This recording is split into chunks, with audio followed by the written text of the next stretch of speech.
You on the night walk. All right, warriors. So, start this conversation off by saying, I'm really glad I started these conversations. I really am enjoying the conversations that I'm having offline with certain people that have had similar experiences where we're getting some growth from some things. So I just want to say that first, and the support that I'm getting, because we're just getting started. This thing is going to continue to pick up. Like I said, I was waiting for the retrograde to kind of end, and retro's over. So we're about to push forward. I got some things organized that we'll be getting into over the next few weeks. But tonight, the conversation is about givers and takers.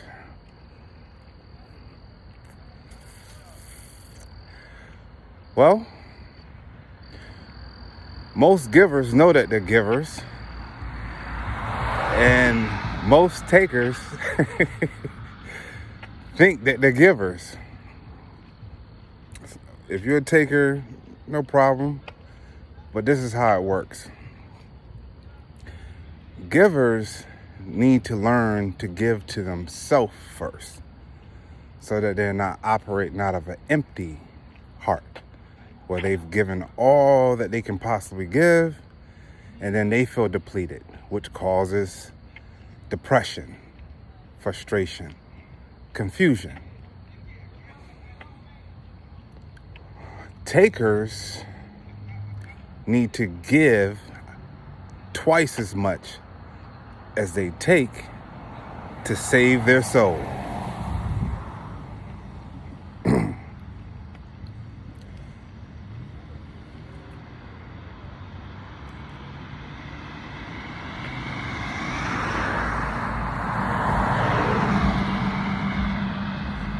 So, I gotta address something really quickly. Use it as a perfect example for what we're talking about. There's certain people that I've given a lot to. Not necessarily money, but energy, time, love, all of the above, the intangibles that you can't get back. Time. And because I'm different and my demeanor comes off one way, they took politeness for weakness, not understanding that I listen to my spirit. I listen to God. So I really don't operate from a space of leaning into my own understanding from a very surface place. I really connect with what the Father is telling me to do, because when you are in your Father's army, you follow orders. And if you don't, it can be very dangerous. So the whole time that they thought they were taking advantage of me because I was giving, and trust me, I had to have a lot of talks with God. I was like, look, I know my orders, I'm gonna follow them, but these particular people, they're overdoing it. I had to wait. He was like, yeah, I am going to prepare a table for you in the presence of your enemies. No lie. No lie. So, funny thing is, they don't think I know that they're watching me, after they were the ones that did all of the taking. Now, because I gave so much, it did put me in a predicament of where I did have to deal with some really difficult emotions because of the connections. I'm not going to say their name. I'm not going to give them that kind of platform. But what I will say is, I told you so. And I try to keep them from doing something that I knew they were going to do. Because I didn't want to see anything bad happen to them. But I got over that. So yes, I know what you stole. I know that you guys are in complete panic. And yes, you're going to prison. No question about it. He might not think he's going to prison. He may only think that she is going to prison. No, he's going to prison too. And the lawyer. And the phone that you guys thought you tapped, I don't use that phone. I use this phone.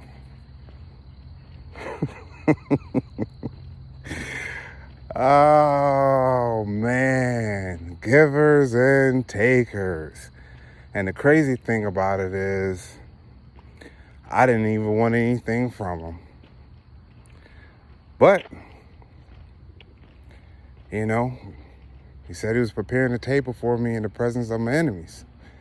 So I say that to say, those of you who feel like you've been robbed and you've been wronged, I promise you, if you continue to go within yourself, deal with the traumas of whatever those situations are. I'm not saying it like it's an easy thing to do. I'm just telling you what will happen on your behalf if you are lined up correctly with the Spirit. He will make your enemies your footstool. I promise you that. Which brings me to another point. I made a post about how I was homeless at one point in time. But I was covered. And I'm so much better now. So far away from that particular season.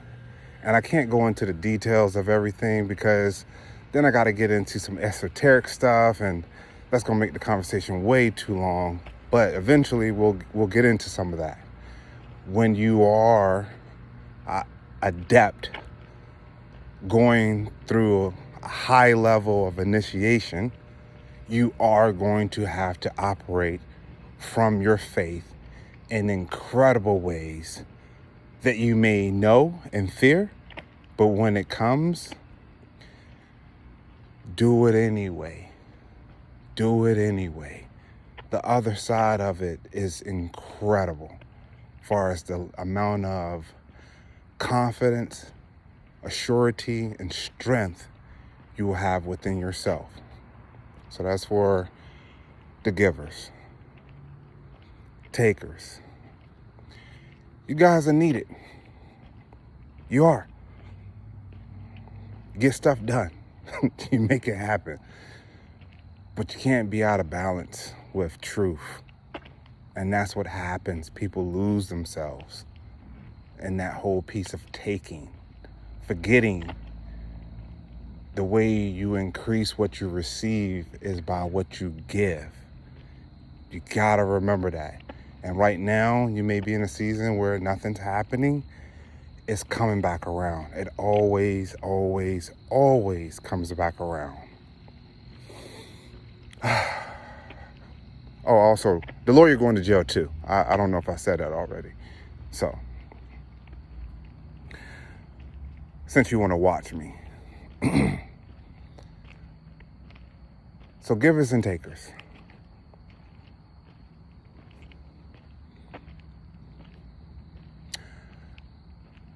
Many of us, from certain environments, especially with humble beginnings, or just from certain families, like I learned to give first. It was the way I was taught by my elders to be a giver, a cheerful giver. But where I was naive was not understanding who to give to. It's not like I was a sucker or anything like that. Well, I was. But it was always people in my inner circle that would rock me.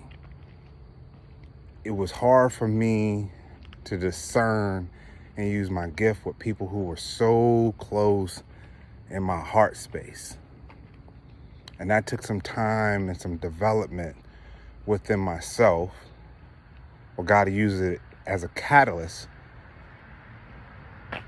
to help me understand how to have a stronger sense of discernment.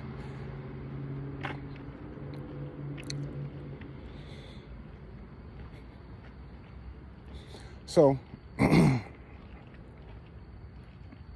if you are a giver, continue to be a cheerful giver. But if you're starting to feel these emotions that come out of nowhere, like you don't know why you're so depressed, or why you're so sad, or why you're so frustrated, or why you're so confused. It can be many things, but you have to look at what you're giving to. You really do. Gonna give you another powerful analogy.